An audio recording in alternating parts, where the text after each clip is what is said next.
Imagine buying a video game, putting hundreds of hours into it just to get it forcefully removed from your library out of nowhere. All your progress, purchases, and friends made potentially gone in an instant. That's exactly what Sony did to millions of players on May 2nd, forcing everyone who bought Helldivers 2 to register a PlayStation Network account or stop playing the game completely, even players who don't have the service in their country. Attention Helldivers. Due to technical issues at the launch of Helldivers 2, we allowed the linking of requirements for Steam accounts to a PlayStation Network account to be temporarily optional. As of May 6th, all new Helldivers 2 players on Steam will be required to connect their Steam account to a PlayStation Network account. Current players on Steam will start to see the mandatory login from May 30th and will be required to have linked a Steam and PlayStation Network account by June 4th. All it took was one newsletter to completely tarnish the good reputation of Helldivers. To be fair, creating a PlayStation Network account was not a daunting task, though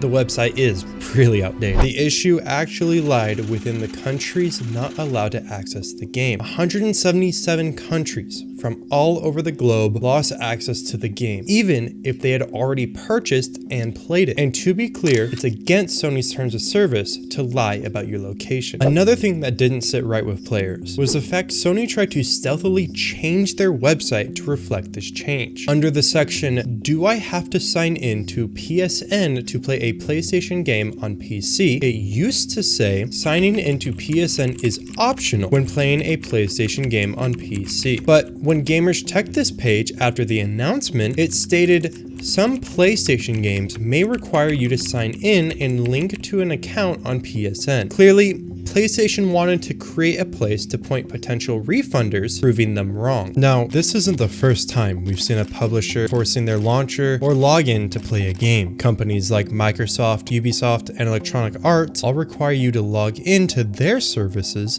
when playing their games on Steam or other platforms. But this isn't the problem gamers have of Helldivers. The problem is in fact much deeper than that. And one thing's for sure, the community made sure no Helldiver would be left behind.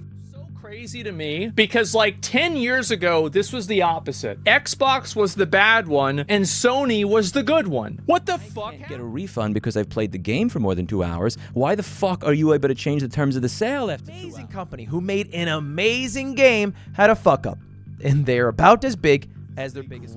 Great game that has now just been run through the mud here because of Sony's. Within hours of the newsletter, Helldivers received tens of thousands of negative reviews, changing the reviews from mostly positive to mostly negative. And the game's Discord was being bombarded with hate from angry players. The game's reputation had been tarnished. One Twitter user said, "Well, it was nice knowing you. You gotta link a PSN account now." Well, Sony is not the best in safety. And in some countries, you can't even get a PSN account. So WTF Arrowhead, what is happening? You're about to lose half the player base. Another said, "I'm sure this will be very well received by PC players and everything will be smiles and rainbows." Additionally, another user said, "You better start working on a North Pole set of missions because it's a cold day in hell before I make a PlayStation account." And even Dan's Gaming came out and said, "The worst part about the Helldivers 2 policy update today is it's so unnecessary. So much turmoil for something they could have just left as it was. The devs will be blamed for Sony's decision," which is definitely the general consensus. Needless to say, this wasn't just going to blow over. This needed to be addressed and it needed to be done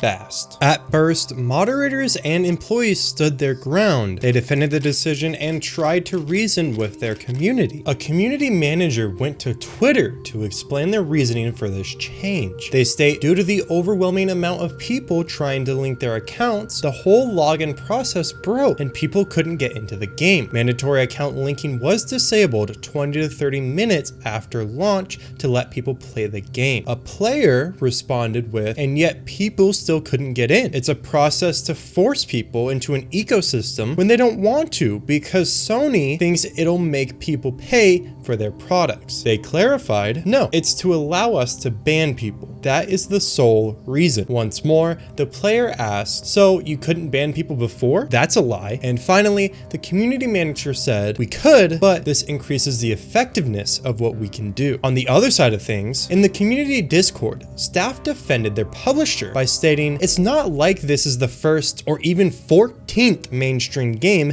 to require a third-party account that takes a couple minutes to create. But if it's a deal breaker to have to take 120 seconds out of your day to enter an email and a password and forget about it, change your Steam review and make your displeasure known on a platform where it matters. They also followed up with, I thought you were refunding and leaving, in response to a negative comment made in one of their public chat rooms. This was later clarified by another staff member, stating, first of all, this is Sony's decision, not ours. Secondly, we don't have all the details about the region-related issues yet. We are chasing Sony to get more info. But as more evidence against the change came out, they started to ease up. Splits, one of the community managers previously mentioned, posted the day after, I was completely unaware how many countries didn't have access to make a PSN account when I made this statement. I deeply regret implying that it was so easy for everyone to just sign up and not have to worry about it. It's absolutely not our intention to force people to break Sony TOS or just not play the game if they're in a restricted region. There needs to be a better solution. Just 7 minutes later, they added, if a better solution isn't provided for players who are in regions without PSN coverage, I'm assured that we won't be making the requirement mandatory for those players. We're not going to force people to either break Sony TOS or not play the game. And surprisingly, they concluded by saying, players making their displeasure known through reviews, refunds, etc. gives us more pull in the discussion with Sony. They don't read our Discord. It hurts to see the game's popularity suffer in ratings, but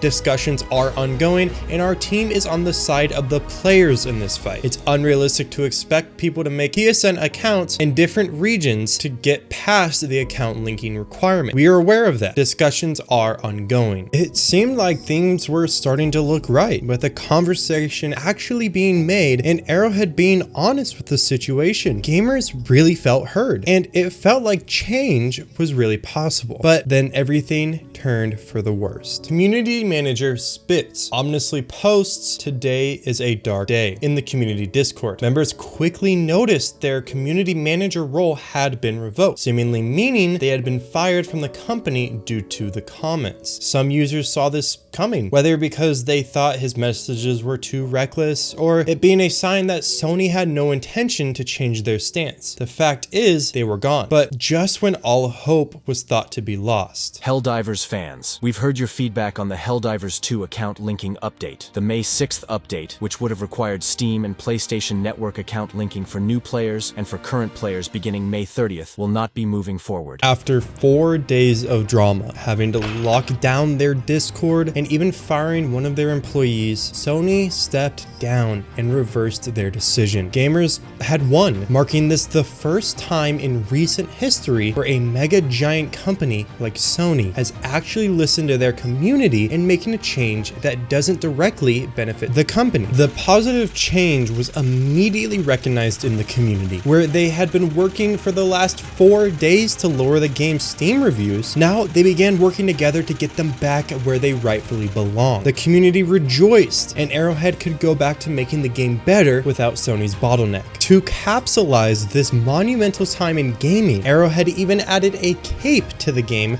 reflecting the negative review graph seen on Steam. But our story doesn't end here. See, previously in the video, I pointed out the game had been removed from countries where PSN is not available, preventing new players from purchasing the game in those countries. During the celebration, many players, including myself, mistakenly assumed this would be reverted since PSN logins would no longer be required. Well, even weeks later, certain players still cannot access the game as these restrictions have not been reversed. Not only this, Sony has added 3 more countries, Estonia, Latvia, and Lithuania, to this list. And just when you thought it couldn't get any worse, another Sony property, Ghost of Tsushima, received the same treatment. So this bears the question, did players actually win? Let me know your thoughts in the comments below.